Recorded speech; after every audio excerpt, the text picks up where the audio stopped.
And good evening, everybody, and welcome once again to Going nuCLEar, full-blown coverage of the land. I am your host, Ethan Greenberg. Alongside of me is my co-host, Madison Delaney. Thank you all for joining us. Madison, how you hanging in there on this fine Thursday evening? I'm preparing for no sleep. I've got my coffee in my Browns mug in hand. We're going to make one and an early one tomorrow, World Cup games. And then we got the Browns tomorrow night. So I don't know, sleep is for the week, I guess. How are you? I'm doing all right. I am still in recovery mode. We weren't on last week. We had my son's bar mitzvah, family in town, and in as much as I didn't have the actual work to do, the performance that my son had to do, it was still a tiring event. Um, I wasn't the one who had to travel. I mean, really, it should have been pretty easy for me. I just had to sit there. I had to let Jacob do all the work. I didn't have that. I mean, I don't know, but no, I'm in a little bit of recovery from that still. Um, but all in all, not too bad. The week has gone by pretty quickly. And I must say, Madison, you are a true devoted fan of the sport of soccer, of women's soccer.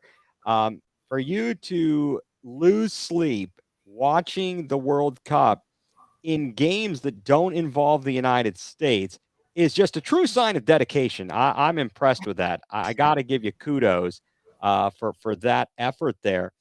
And since we are talking a little bit of World Cup, the U.S. gets ousted by Sweden on penalty kicks a little bit earlier than they've ever been ousted in the Yeah. round of 16.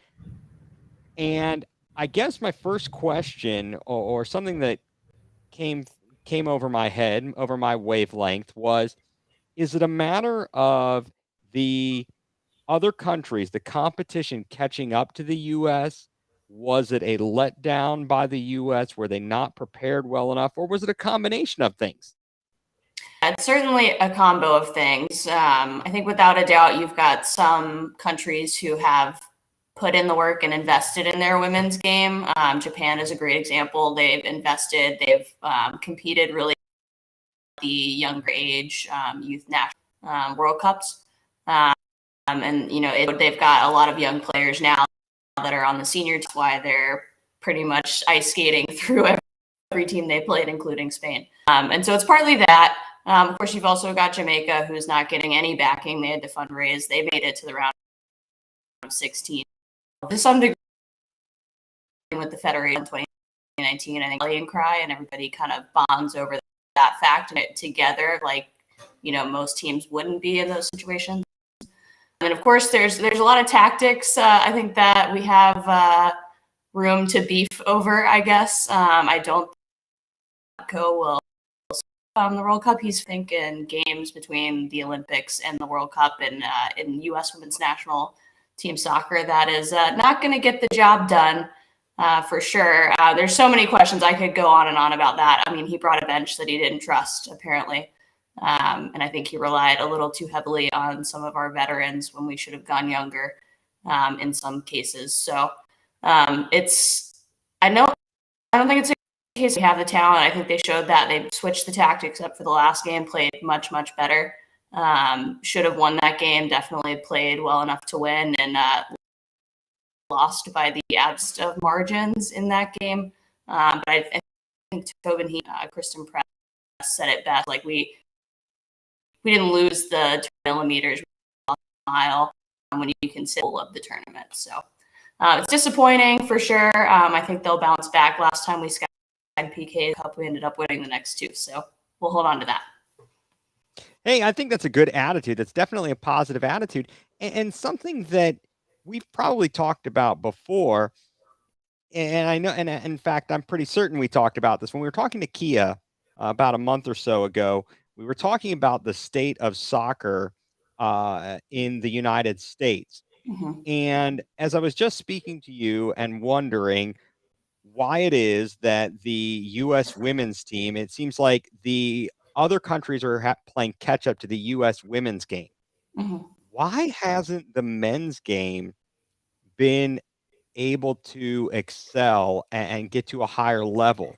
Is it merely the fact that people don't push men into soccer maybe as much as some of the very talented women athletes play soccer? Is that's at least one theory. Any theories you've got? Yeah, I know the trendy theory is the our best athletes don't play soccer. But if you look at how much the top soccer players get paid, like that makes no sense to me because you can make way more money playing soccer, I think, than you can make playing any other sport. To me, we make it so hard to like access soccer on a competitive level. It's so expensive at the youth level if you want to play competitively and like get into those like Olympic development camps, things like that. I think Julie Foudy's podcast on the women's side, but I think she said she's shoving out like 30,000 a year for her kid to play soccer competitively in a whatever they call it, the EBYL, whatever the new acronym is for them now. So that makes it really hard because you have athletes like, like LeBron is a great example, right? Like he would not have had the access to play soccer at the level that he would have needed to get this team. But, basketball wise, also expensive, but that has a different approach to it, I think, where they have more like scholarships and things like that for like AAU players and things of that nature. So we just try to make money off of everything. And I think that will ultimately be our downfall, capitalism. Well, okay, but let me ask this then. So if it's got to be just as expensive for men to play the sport and access it as it is for women, why is it that we're getting more talent and more out of young women playing the sport, and who are putting out the same amount of money that you might have to put out if you were a man? Yeah, I think the answer to that is Title IX. It's easier for us to find women because they're playing college soccer, which is not something that other countries necessarily have. So there's a different route to find that, I guess, and that's changing now. Now, like 16, especially on the men's side, of course, that are going pro so early, and that's partly because they can make money and not spend all the money, right? But yeah, I think it's probably that. Like we also didn't necessarily have more talent than the other teams that we played, but we had more access. Like we played them as a country, and they've been in camps longer, so they've known each other longer. They've played together longer, so that all like talent. I don't know that's a huge gap, especially when you consider how some of the other countries play. It's a lot of a different style than what we play. We're very direct, which is, I think, very on brand for Americans. But yeah, I would definitely go being the big reason why we were able to find success early compared to other countries who are just now starting to do that kind of investment. Very interesting. Very interesting. And did you know that according to some, the reason that the United States women's soccer team lost is because they were apparently too socially conscious, and they didn't all stand for the national anthem, and that's why they lost. Did you know that? Because apparently, Even though it's been like 4 years since they really were that way. I mean, they have been a little bit. Obviously, they got equal pay, but like in the last year, I mean, I think equal pay may have happened in the last year, but like it's not recent thing. So it's just a fun thing for people to attach to. They just were holding on, waiting for that loss. They finally got it.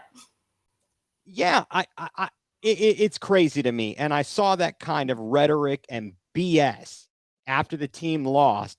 And so instead of being upset and getting behind the team, you make smart ass comments like that and make it out like they were not patriotic. Give me an effing break, you low life turds. I cannot believe these people. What a you want to talk about a disgrace? That's a disgrace. That's an absolute disgrace. Don't give me this nonsense. And that orangutan Cheeto eating former president of the United States can kiss my tuchus. Yeah, I agree. All right, moving on. Moving on. All right. So let's now that I've gotten that out of my system, in in kind of related but unrelated Cleveland adjacent stories this week. The Netflix documentary on Johnny Manziel dropped. And I am the one of the few Americans that does not have Netflix. So I have not personally seen the documentary, but I've heard enough and I have seen enough. How about you? First of all, I should ask, have you seen it? What have you heard of it? Yeah, I did actually get the chance to watch it yesterday Oh, because beautiful. I knew we might be Beautiful. talking about it, so I wanted to try to get it under my belt. Okay. So from everything we've seen, and what I've read, the documentary is not so much about the Browns per se. There's maybe out of an hour, there's maybe about 10 minutes where you're talking about the Browns, but it really shines a lot of light on problems with the Browns organization. And that's one of the areas I wanted to focus on is what was going on in the front office for the Browns when they made this decision to draft Johnny Manziel. What were their people doing that other teams, why didn't they apparently know all the dirt and the details on Johnny Manziel that all the other teams seem to know? How in the world do you make that big of a swing and a miss? Because it seems pretty obvious. Then, on top of that, how is it that you allow that guy to see the field when he absolutely didn't even know the playbook, wasn't watching film? That is doing a disservice to the rest of the guys. That's doing a disservice to guys like Joe Thomas, who just got inducted into the Hall of Fame and dedicated himself to this team and went through 2 seasons of winning one game over the period of 2. I mean, come on.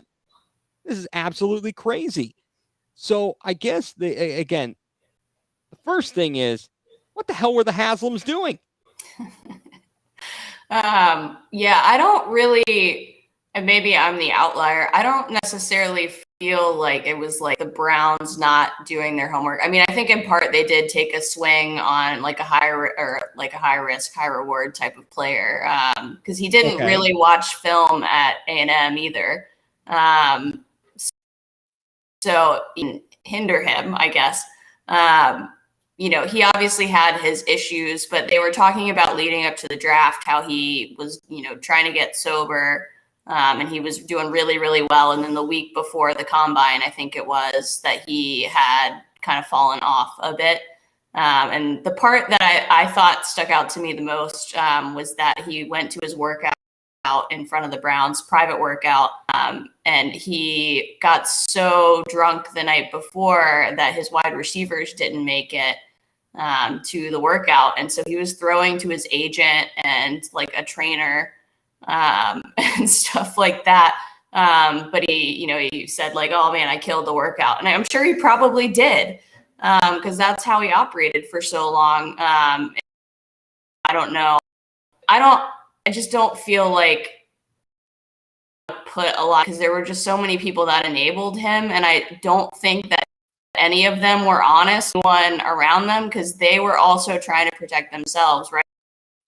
Like A&M look the other way because hey, if we win, I get paid millions. Let's just do whatever we need to do to get the W. His agent's just trying to get him drafted so he can get paid, and like they're all lying the whole time. So like, I mean, part of it is you have to know and read those situations. Own homework. I do think there was like a system that enabled him. Even talking about the NCAA stuff, like how they maneuvered their way out of that. Like it's just they really went above and beyond to pull the wool over everyone's eyes. I think, and almost pulled it off. I think almost pulled it off, but Yeah. Sadly enough, I mean, it was okay. So from a couple of perspectives. One, you mentioned a key word that I thought about, the enablers. Cliff Kingsbury. Wow, what a clown. What yeah. a clown. And all these people, all for money. As they said on The Simpsons, as Homer could only do as he misread the Mad magazine, and he said the almighty Aller, but it really is about the almighty dollar that these guys did what they did, ignored these things, and no one said, you know what, this isn't about football. This is about a young man that is troubled. Yeah. And now what does he have to show for it? What is his life? He's opening a bar. I mean, he wasted an opportunity. I don't know that he would have made it in the NFL. And realistically, they're bullying him if he's going to open a bar.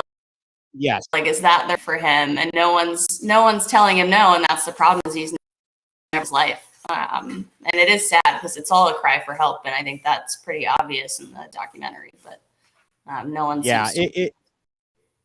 It's brutal. It's absolutely brutal. But I will tell you this, okay? I went back and looked at the 2014 NFL quarterback draft class, okay? Pretty brutal. 14 quarterbacks were selected. Now, you wouldn't even remember the names of some of these guys. I didn't even remember the names of some of these guys. But, like, the best of the bunch, really, you had Derek Carr, and he's had a solid NFL career. He hasn't been able to get over the hump for whatever reason, but he's had a pretty solid, consistent NFL career. Garoppolo, obviously, he's dropped in to a situation as the backup in New England, and that's a beauty. And he's just run into the injury bug. He can't escape the injury bug, and so it's really questionable what his ceiling is, whether it's simply a game manager or otherwise. I kind of have that impression. So you've got Jimmy G, Blake Bortles. He might have had about one good season for Jacksonville, and they were very close to taking out the Patriots and going to the Super Bowl. But he was kind of meh, and he's gone from the league. And then Teddy Bridgewater, that guy, he just caught some bad luck. I mean, that tearing up now that was a knee injury, if I remember correctly, a non-contact knee injury in practice. And that kind of just took his career and completely changed the trajectory of it. And he's never really been able to recover. So, I mean, he's still around. Jimmy G's still around. Derek Carr's still around. A.J. McCarron's gone. Manziel is gone. Zach Mettenberger's gone. I mean, 14 quarterbacks in that class. And so for us to miss on Manziel was not horrific, because who do you of the people that I mentioned, I mean, with the three that are still technically in the league, I'd say would you say Derek Carr or Jimmy G has been the better of the quarterbacks from that draft class? Yeah, that's a hard choice. I mean, Jimmy G is, no matter what, no matter what you want to say about his play, he wins. But like they actually do that in Cleveland. Had we drafted them, like, would we have ruined them no matter what anyways? So yes, very good question. Very good question. I think that I don't know in hindsight who we could have taken at 22 as a quarterback that would have done it. And even if we had taken them with the earlier first round pick, which is a complete disaster, and I've heard the sports talk rhetoric about it, the Justin Gilbert pick, that was just as bad, if not worse. Yeah. They didn't even talk to the guy. Yeah. That's not good. That's just that. Oy vey. That's an oy vey. We don't even need to question whether that was a yay or an oy vey. That's just oy vey. And I really started to think about the front office and the different regimes and the people that have been in the office under Haslam. And so my question to you is this: do you think the Haslams have been able to take away any valuable lessons from the Johnny Manziel debacle, the Justin Gilbert debacle? It's hard to sit here and say yes when you took such a on Deshaun Watson, given all of the stuff that surrounds him. So I don't know if I could at least say you learned their lesson. Like, we tend to give people chances. The only difference we feel like we have on the team to where we can kind of pull guys along. But can we really? I mean, look at Perry on Winfrey. Like, can we, so if it's just us overinflating like what we think our culture is, we're stable enough to right the ship for guys who are maybe their sense of direction of it. But yeah, I would say no lessons learned, probably, even though like the G changed. I think we're still kind of in that same boat a bit. I would go a little bit different direction. I'm not saying that your point of view is good. It's well reasoned. I will say this. At least it appears, while we may not like it, it appears that they are in fact now they've got a coach, a GM, president, et cetera, et cetera. Everybody's what do they say? They're kind of in lockstep. They're all directionally aligned. Yeah. And so that makes it a little bit easier to make decisions that will fit with everybody. So you don't have a coach who's feeling pressure, getting a text message from the press box to put in another quarterback. Right. I mean, that's just dysfunction at its finest, what was going on with that regime for the Browns. So at least you've got everybody on the same page, apparently, from the outside looking in. Yeah. And I this was something else that I questioned, which is we've got the Haslams up there, and we haven't seen the success that we would have hoped. I'm sure they would have hoped. But is it better to have owners that are willing to take a big swing and a possible miss than ones that aren't willing to risk it? Yeah, I'm always a risk it for the biscuit kind of person. you got to. Yeah, You just have to. if you play it safe all the time, you're not the chances of you winning the big one are less. I would say are less likely. I don't have any statistics to back that up, but I'm just going based upon what I have seen throughout the years and different teams that have been willing to risk it on. Hey, we're going to get this guy. The Bulls. What did they do in Michael Jordan's second tenure? They went out and got Dennis Rodman. The guy is as unstable as most, but he's a heck of a basketball player. Right. It's just one of those things, high risk, high reward. And hopefully for the Browns this time around, the high risk of Deshaun Watson will reap us, will result in a high reward. Continuing with the Browns news, last week, Joe Thomas gets inducted into the Hall of Fame. The Browns open up the preseason, the Hall of Fame game, taking on the Jets, or as the national media seemed to think, it was Aaron Rodgers was the first guy. I think he was just a headline, and there were these two teams playing. The Jets for sure, and they might have been playing the Browns. I don't know for certain because of the way that they presented the game, but yeah. My takeaways from the game were that we didn't look too bad. We've got some good second tier players. Obviously, we didn't play the starters, but I also gathered you had a couple guys who were out there playing well. At least one guy out there playing, Anthony Schwartz, he's got some trouble a brewing. Yeah. He's on his last chance to make this team. He was a high draft pick, relatively speaking, and they've given him every opportunity in the world, and he has just not been able to put it all together. And then you go early in the game, you catch a pass, and you fumble the stinking ball. Yeah. It was pretty tough to watch. First touch of the game, too. That was it was a comedy game for sure. A lot of things happening that you're like, well, I mean, it is not your starters, so you're not concerned. But I don't know if Schwartz, what's far down on the depth chart's been crushing it in practice, like one big play a day. It sounds like so. Like I don't know. I mean, I don't know. I mean, you expect it, and then some people are like, well, maybe like we've got some injuries with the wide receivers. I'm like, so, but we'll find out, I guess. Yeah, and I want to go through a little bit of the depth chart here momentarily, but just more on the game.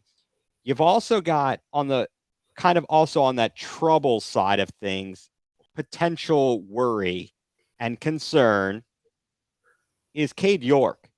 Misses the 49-yard field goal and then nearly misses the extra point, or at least from the TV view, it looks like he nearly missed the extra point attempt on the Browns' first touchdown. I got to be honest, and maybe it's just the Browns fan in me, but having watched what I watched last season, I've got some reason for concern here with Cade York. I am just baffled by how difficult it seems to be for guys in a Browns uniform to make a kick since Phil Dawson.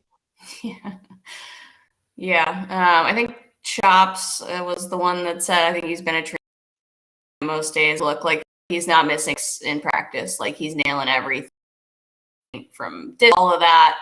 And so the worry is like, okay, well, is it like a mental thing with the game? And I mean, obviously you've got conditions, they're so it's playing.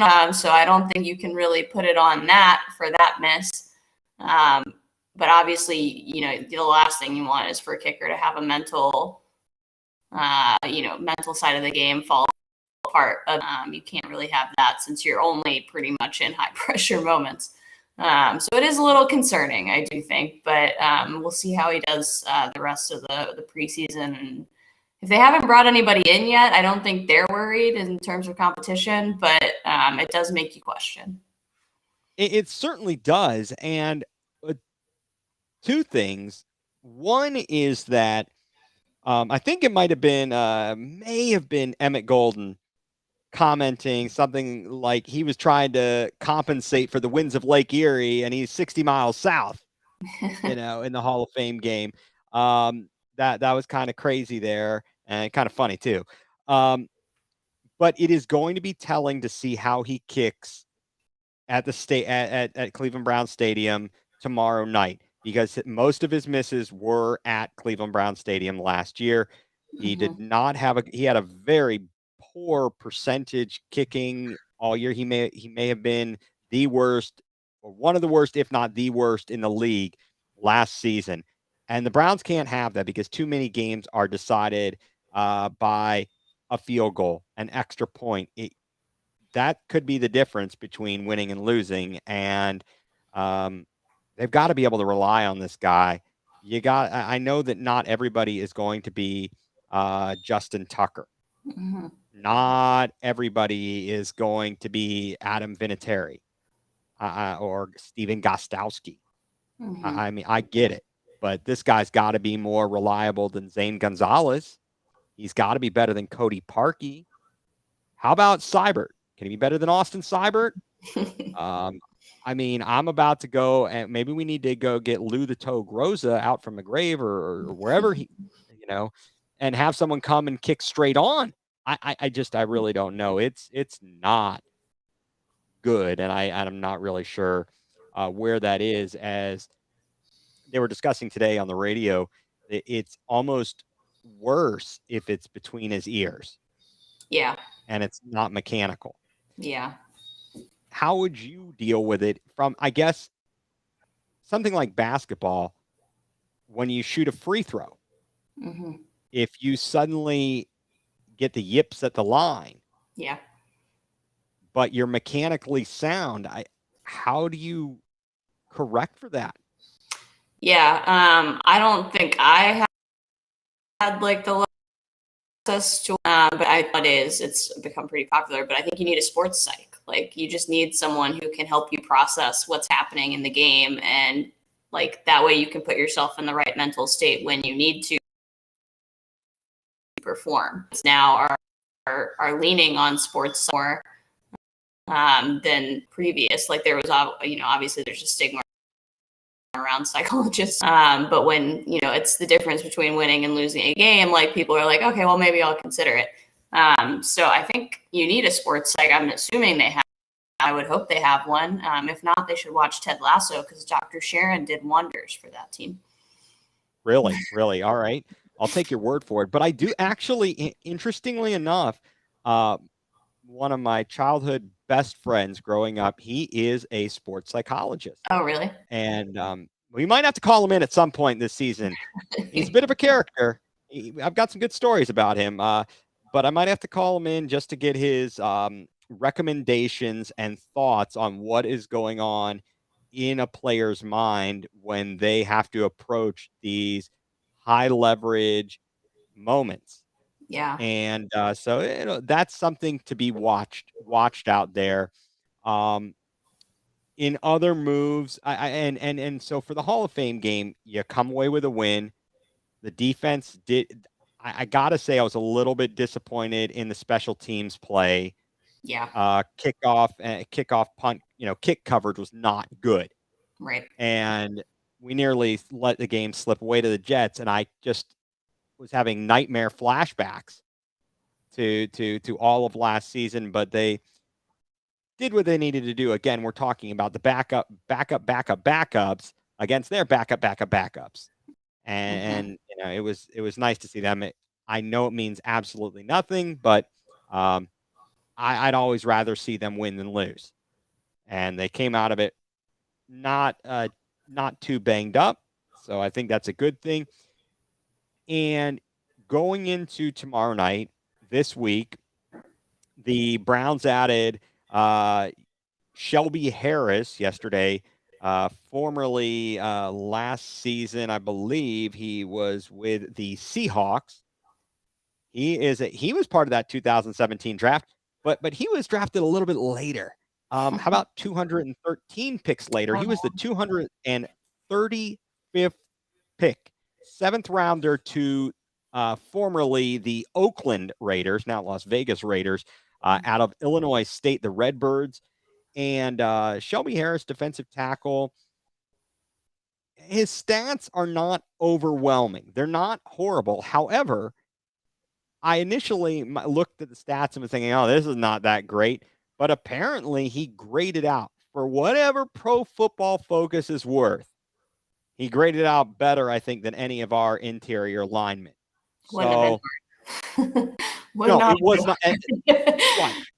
Yeah. That was not hard. You are spot on, Madison. You are spot on. That was not difficult. 30 tackles, solo tackles last year, 14 assists, 2 sacks last season. I say if they have definitely taken on the theory, the philosophy this season that they didn't take on last season to beef up in the middle, stop the run game. They have to this season because they got gashed last year.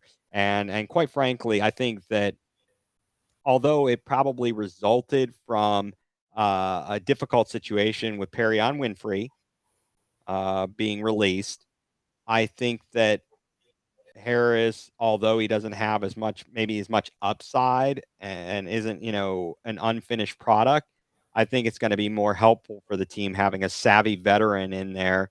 And if he can, and it appeared from his statistics, he plays most games, not a lot of, it didn't appear to be a lot of injury history. So I feel pretty good about that for the Browns. And so the starters are supposed to at least according to Stefanski, Watson's going to start. Maybe we see him one series, maybe we see him a couple series. But I would say for certain, no more than one quarter for certain. The chances of us seeing Nick Chubb, Myles Garrett, less likely. Stefanski won't give that up. Said everyone, if they're healthy, they'll be dressed, but that doesn't mean they are going to play. One other area of concern for the Browns, you obviously don't want to get banged up. And this goes into the decision-making process with Nick Chubb.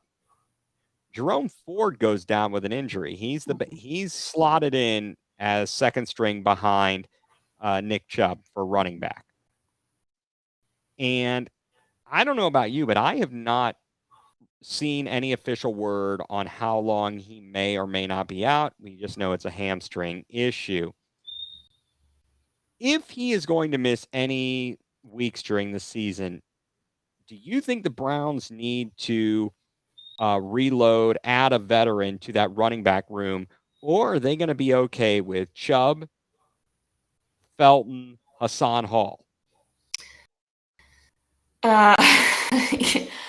It's a tough question. I mean, it depends on the price of the veteran running back market. I don't know how much those guys are looking for. Obviously, of dudes out there that you could potentially pick up. I mean, Ian Hunt is one of them now. He hasn't signed, I don't believe, yet. And I saw something that said he's hoping to come back. I mean, I would be a little surprised if that was a mutual. I think obviously it's not. But I do really need to add someone if he's going to miss extended time. I feel like we're missing a running back, though, that started in the first preseason, the Hall of Fame game. But I'm blanking on his name. Let me take a look here. I've got the depth chart up here. We are missing one person. I do apologize. I don't know how I missed this guy. He was good. John Kelly Jr. Yes. Yeah, that's who I was thinking of. Yeah, I mean, I feel like, even Felton, I think, had a good yard per carry average. I think he was like at around 5.5, 6 yards a carry. Right. He's just a little bit slighter in frame. He's not quite the bruiser that we have Nick Chubb with Hunt. So it'd be nice to add one of those. But again, it depends on the price. Like, I don't want to go spend a good chunk of our money on a running back like that when you have Nick Chubb. That's not really what I want to do. I would like that for then if we want to make a trade and we need some cap to work with. But if there's one, I'll take it.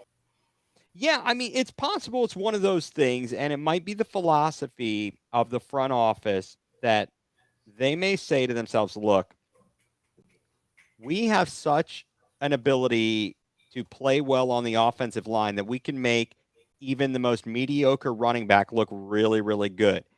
I think they did that. I think the proof is in the pudding. Would you say Dearness Johnson kind of fits that description? Yeah, potentially. I mean, I'd like to see him play somewhere else to know for sure. Right. But he's not really getting chances, so maybe that tells you all you need to know. Exactly. I mean, he's going to play somewhere else, and the thing is, I think he's serviceable, but he's not going to be your MVP candidate.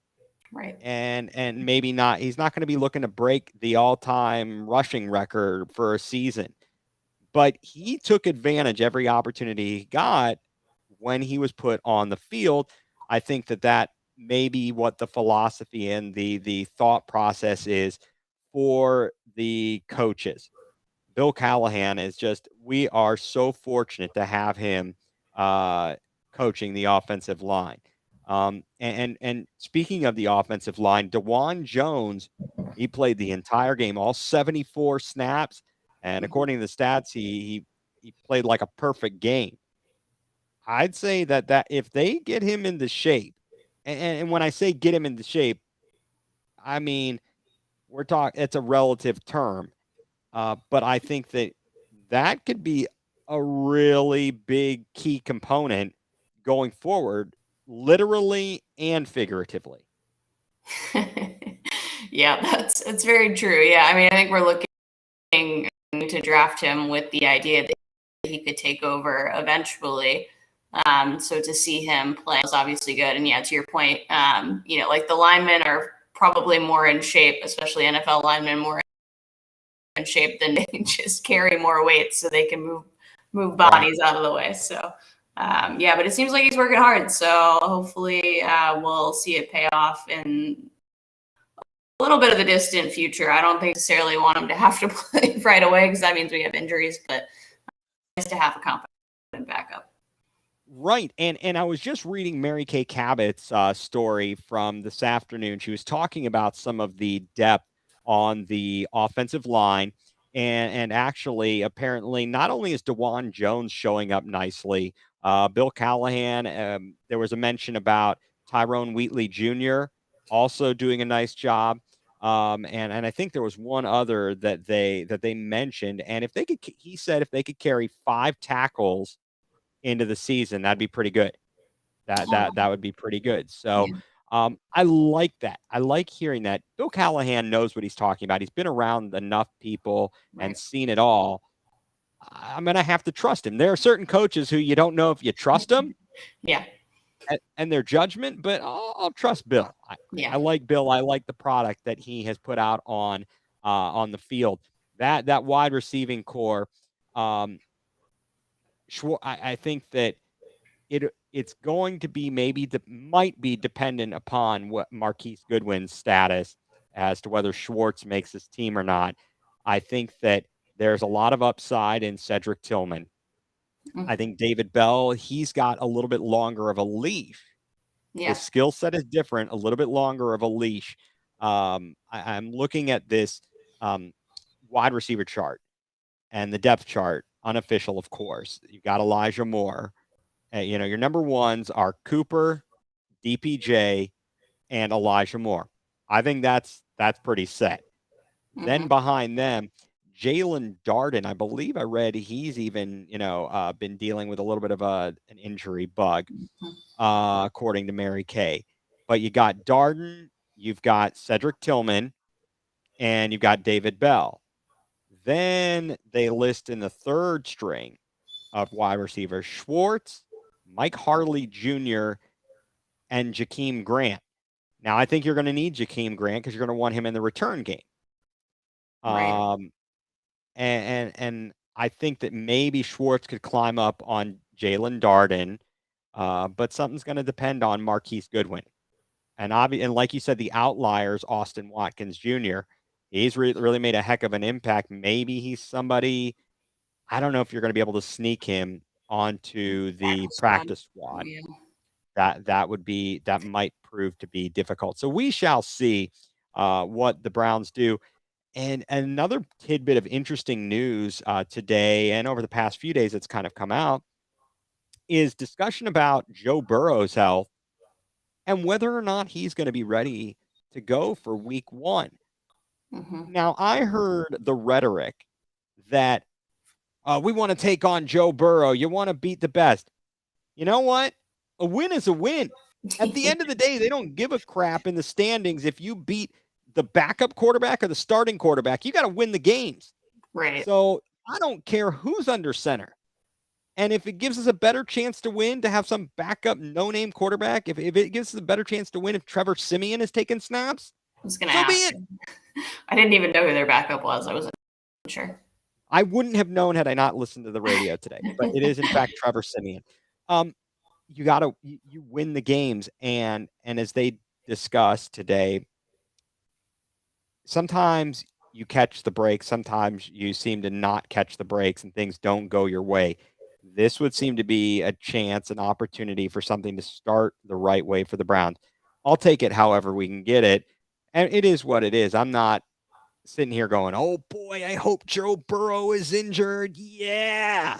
I'm just saying, if in fact he is injured and they bring him back slowly, right, and they're not worried, they say, look, if we lose a game early, we can make up for it. They lost their first 2 games last season, and they obviously made it all the way to the AFC Championship. So we shall see how that goes. Kind of briefly here, the Guardians, big winners today, 4-3.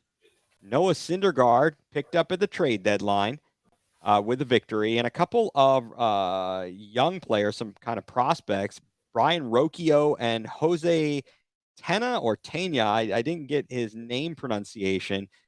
They had 3 doubles and 3 RBI combined in today's victory. And amazingly, the Twins don't want to take what's there for the taking. These 2 teams keep acting like it's the hot potato is winning this division. They're like, no, I don't. You take it. I don't want it. I don't want it. right. and they lose 3 of 4 to the Tigers, so we're back to 3.5 games out. And the biggest, obviously, the continuing red flag for the Guardians this season has been their lack of offensive production. Mhm. And they play in this 4-game set against the Blue Jays. They lose 3-1. They win 1-0. They lose 1-0. They win 4-3. But to have 3 games, two games where you score 1 run, 1 game where you score no runs, that's just not going to cut it. You can't do that. And to have the bullpen try and do what they've had to do all season, it's hardly sustainable. And you start to wonder why guys are getting tired and the bullpen's not looking as good, because they're in there every stinking game. We don't have a guy who can, I don't know that we have anybody who can pitch a complete game. Right. And we're wasting great pitching. Gavin Williams strikes out 12 and gets the loss. Yeah. It's unreal. It really is. And obviously having McKenzie injured, having Bieber injured, huge.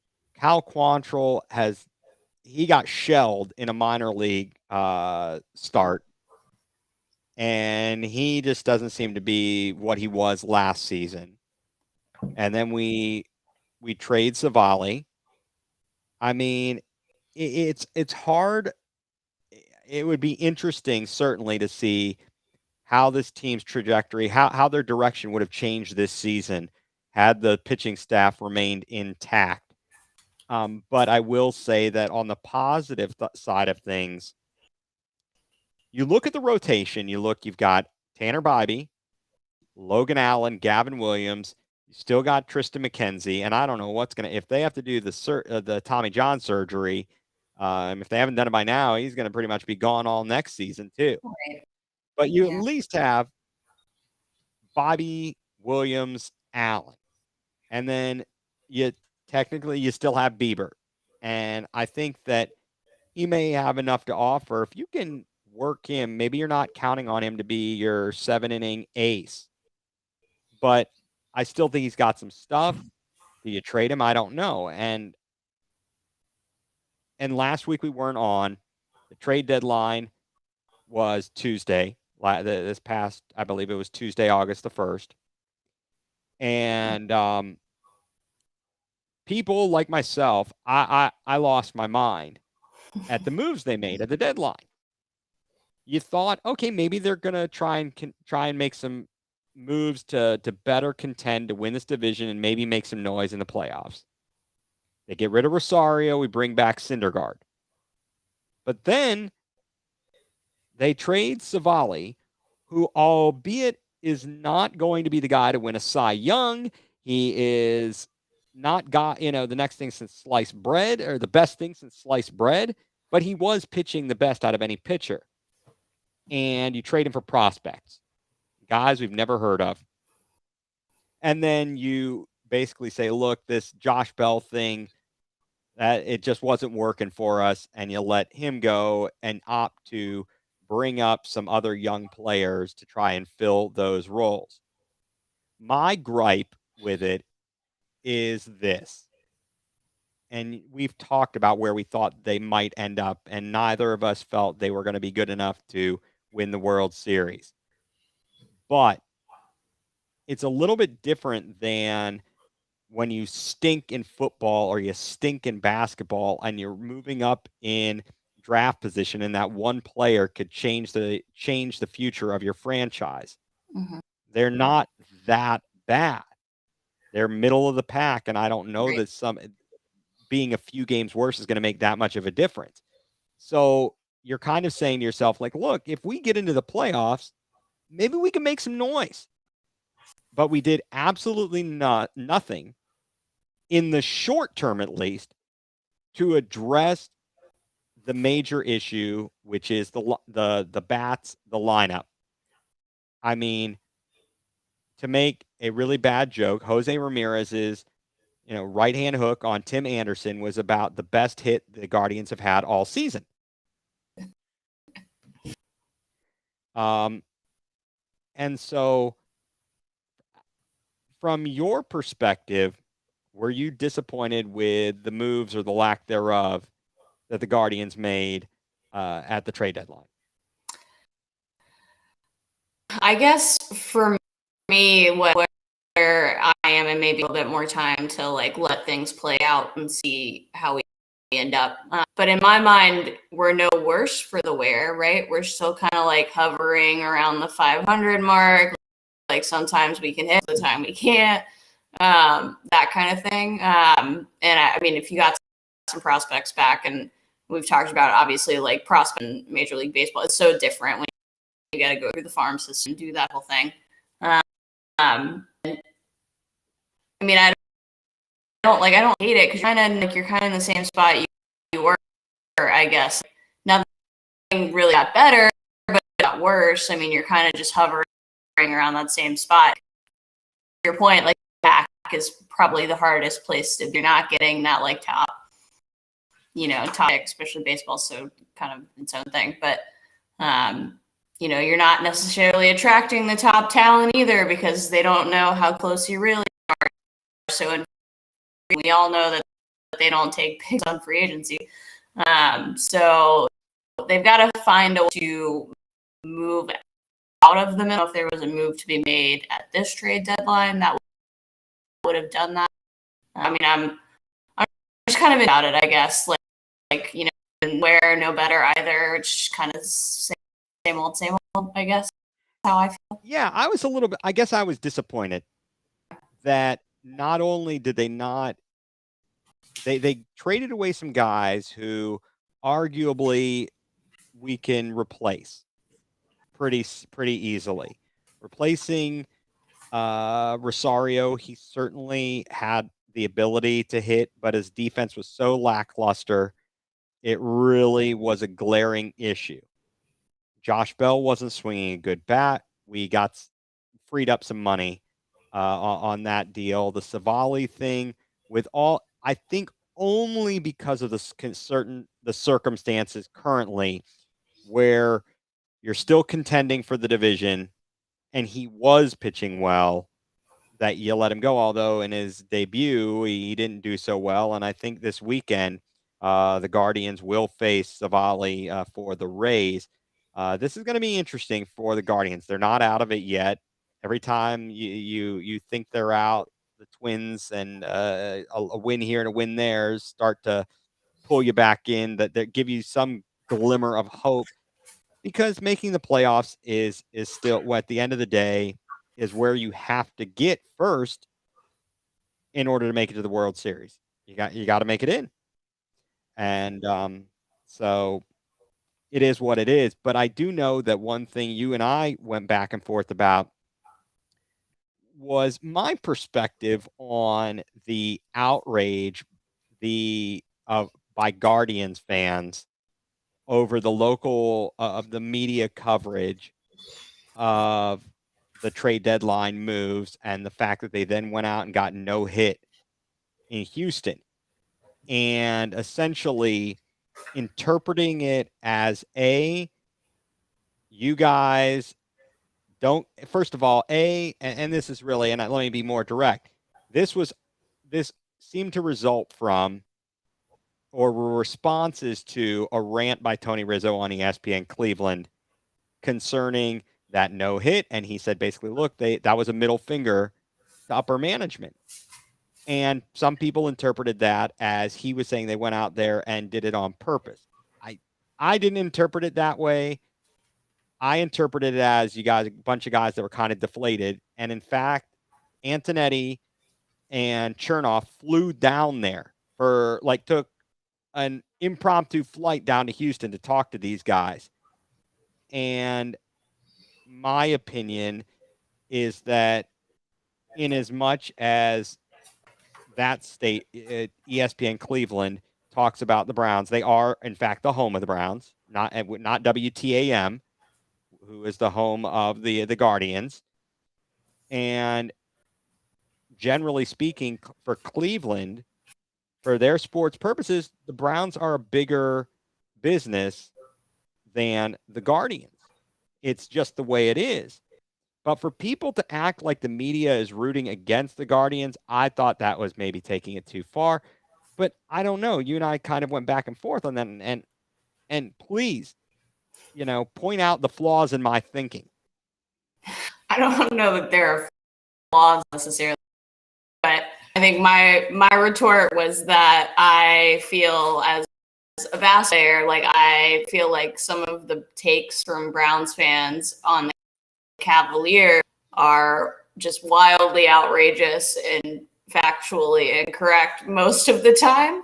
And I mean, it's partly because they're all different sports, which is so different to all of them. And it's not that you're a fan of all of them. Of course you can know a lot about all of them and like the ways that they, but sometimes I just like sit back and I watch a take and I'm like, are we even like watching the same game? Not at all what's happening. Like the regular season doesn't matter for the Cavs, but like off-season moves for the Browns are like make or break. And like we won a Super Bowl because we signed a guy in free agency or we pulled off a trade. And it's like, okay, well, we're talking very different. Like the regular season doesn't matter where there are actual games, all that stuff. So like that's the part that I get irritated with, where it's the takes that are really crazy, where you're just like, come on, like that's like you give them so much credit on them immediately. Like there's got to be kind of a middle ground, I guess. No, and yeah, that's a very fair point. And I wonder if it's because of the fact that football is a 17-game regular season. Mm-hmm. NBA is 82. Baseball is 162. So you have so many more opportunities. And I think at the end of the day, and this is what really frustrated me reading all these comments, is at the end of the day, these guys, especially from the group at ESPN Cleveland, I think most of them, other than Aaron Goldhammer, they're all pretty much native to Northeast Ohio, native Clevelanders or to the Northeast Ohio, and have been rooting for the Browns, Cavs, Indians, Guardians their whole lives. And all they want is for the team to win. They're making a take. It's no worse, better or worse, I think, than the national guys that make their takes about other sports and cities and so on and so forth. But it's wild. It's like I hate to see fan on fan inter sports beefs, as it were. Yeah. And you mentioned the Cavs, and Chris, first of all, if you didn't have a chance to read it, I don't know how much you get on Cleveland.com, but Chris Fedor wrote a phenomenal story, an interview with JB Bickerstaff that he had with him. And I learned a lot from the interview with JB. He talked to him. He's on this trip to Johannesburg, South Africa. He's the coach to coach Basketball Without Borders Africa. He's there with Darius Garland. Mm-hmm. He was there in Las Vegas for the Summer League Championship. And what I saw, a couple things I saw that I thought were really important and crucial. He conducted individual workouts with players, watched film, and started implementing stylistic changes, had discussions as well with coaching peers. But I like the fact that if he's implementing stylistic changes, that's a good coach because you're trying to adapt to your personnel, as that has changed a little bit. Talked about the, looking back at the regular season. And I think his take on it was good. It was reflective. It didn't basically sit there and try and slough off what they didn't accomplish. It did say, hey, I think that we were successful. I think we passed, he says, I think when you sit back, look at the regular season, and I think a regular season was a test that was passed. And then you get to the playoffs where things ramp up a notch. It was the greatest learning experience our guys could have had, that I could have had. Sounds to me like being in that boat, that statement by Jared Allen about the lights being a little too bright, seems like maybe for JB, he was it might have been a little bit bright for him. Yeah, that's probably a fair assessment. I haven't had a chance to read that yet. We'll have to check that out. Yeah. I would say probably so. And he said, I like this statement, nothing worth having has ever come easy to anybody. At the end of the day, you sit back and look at it, and the season was successful. But I like the part where he's saying nothing worth having has ever come easy to anybody, or at least if it doesn't come easy, at least you appreciate it. Right. Yeah. Talked about lessons from the playoff loss, the series loss to the Knicks, and first of all, and we questioned this the whole time because we're like, what about the rotation? What are you going to do with Okoro? Who are you going to have out on the floor? This, that, and the other. And he said, I think what the overall plan of what we've been building and not straying from that plan is important. Committed ourselves to young guys. So in the playoffs, you commit yourself to those guys because those are the guys that are taking you into the future. So hence, I think you stick with the guys like Okoro. Mm-hmm. Those guys need that experience and they got it. You play those young guys that need that experience and are part of this core because you know how important it is to the team's future. I sure as heck hope it does. If it seasons them to be ready for a playoff run next season, that's going to, be evident. And any regrets from the series, I really was curious to find out what he had to say about that. He acknowledges, he says, I don't think we played our best basketball as a group. That's the reality of it. Okay, we could all see that. We didn't need anybody tell us that. Right. What I look at also is we were out physical for most of the series. I thought game 2, which we won, we were the more physical team. But when you are out physical, it's difficult for your skill set and talent to show. I think that has been the message to our players since the night of game 5. Each and every one of us needs to sit back and think about how we improve from that standpoint. I am very glad to see that. Like I just said, it was obvious, it was evident to everybody watching that we were out physical, but I hope that this was a good teaching point, something to learn from. And this is more along the coaching side of things. He says, but if teams can do that to you physically and take you out of your game, now what adjustments have to be made? I think our guys have committed themselves, and I've seen it firsthand. That's part of the growth process. None of us are as physically strong at 21 or 22, Evan Mobley, as we are at 27 or 28 when NBA players hit the prime. But what can you do to hopefully expedite that? I think our guys have committed themselves. They're trying to expedite that as quickly as possible. That's a big thing to acknowledge, and it is going to make a big difference going forward to see if Mobley gets a little bit bigger, see how Allen handles the physical nature of the game, so that we use their size, their length to our advantage, and don't get bully balled. And he they he talked about Miami and how they followed their path, kind of the Heat culture.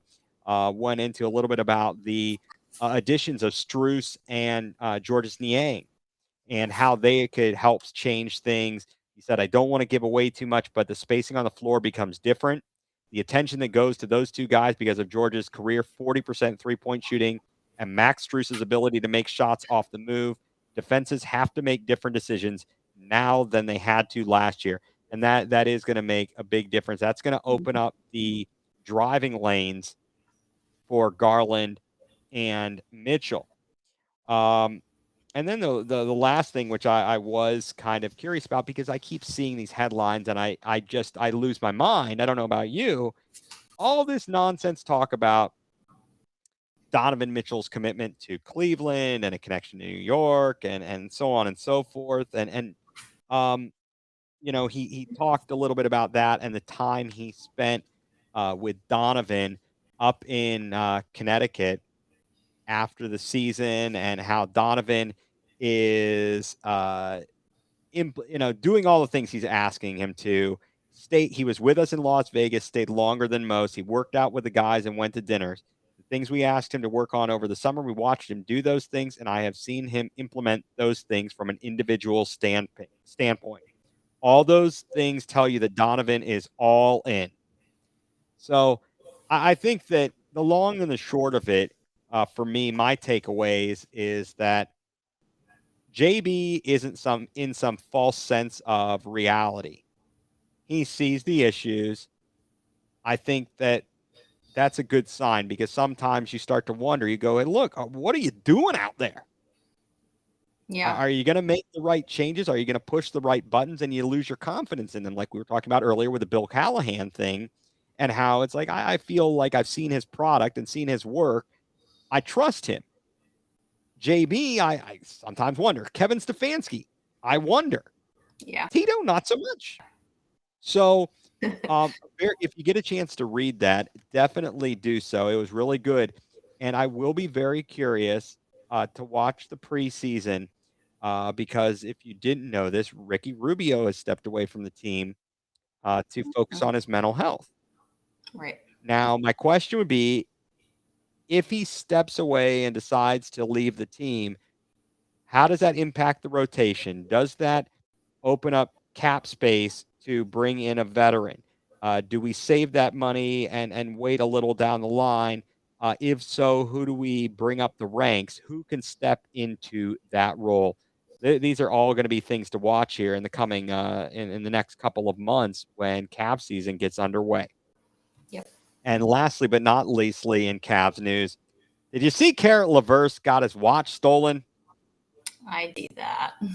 Man, I've got a nice watch. It's an Apple Watch. Fancy enough for me. A $93,000 watch. Yeah. His his watch,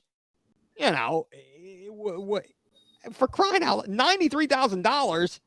His watch is worth more than my car and my wife's car combined.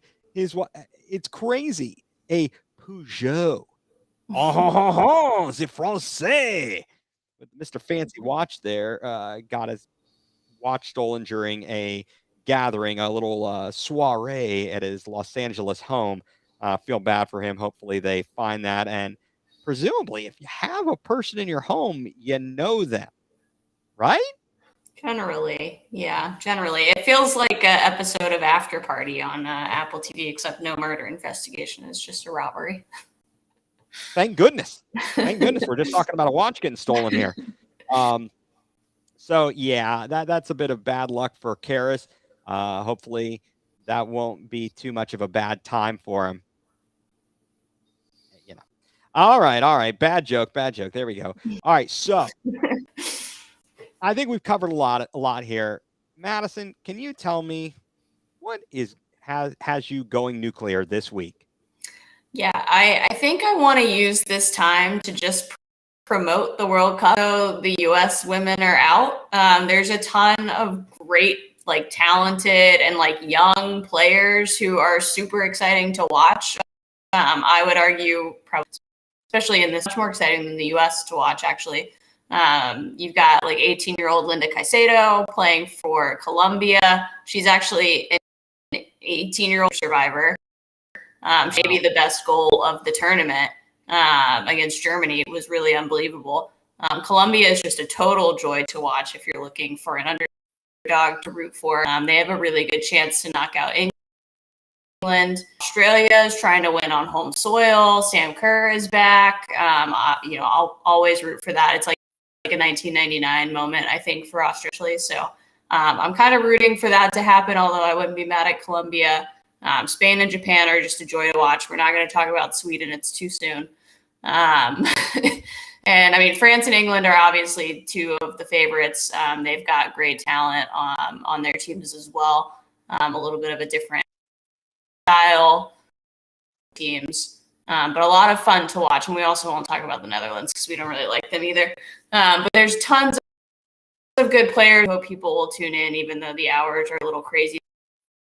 The final Sunday, 6 a.m. Eastern time. So if you feel like waking up early, or as I've told my friends who have babies who are waking them up in the middle of the night, just turn the game on, leave it on, get the viewership up. Even the 4 o'clock or whatever it was, 5 o'clock game for the U.S. did pretty well numbers wise for viewership. So I hope people will continue watching for sure. That's all I got today. Good thoughts there. It is always tough when you have these big international competitions, be it the World Cup, be it a World Baseball Classic, be it the Olympics, when they're not in our time zone, when they're halfway across the world. It certainly makes it a little more challenging. And it even makes it more challenging when you don't have the dog in the fight. Yeah. So, and I don't know, I am not an advocate of DVRing sporting events and watching them later. No. I just can't get into it because as I sit there and watch it, I'm like, this thing's already over. Why am I doing this? Let me just find out what the result is. I'll be mad or upset whether I'm watching it or not. Yeah. It is what it is. So I'm just gonna go ahead, find the result out, and save myself a little bit of time here. I'm watching live guy. Yeah. So I got you. But yeah, you and I were talking a little bit earlier. My issue, what's got me going nuclear this week, was a doctor's appointment I had today. And it's just a general problem that I have with people in medicine and the rigmarole that you go through. They have you fill out a questionnaire.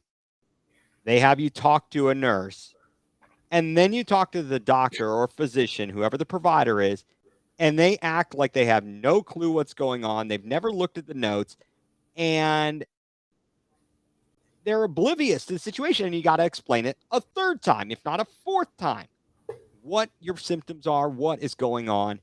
And it is absolutely crazy. And you wonder why people are losing their mind when they're just trying to get some simple medical care, and they have to answer a million questions to a million different people, and nobody seems to know what the other one has done already. Then further that issue, when the person you're seeing is seemingly minimizing your symptoms, your complaints. This is not a good way to practice, folks. If somebody's coming to you and they've got this, and this, don't minimize them.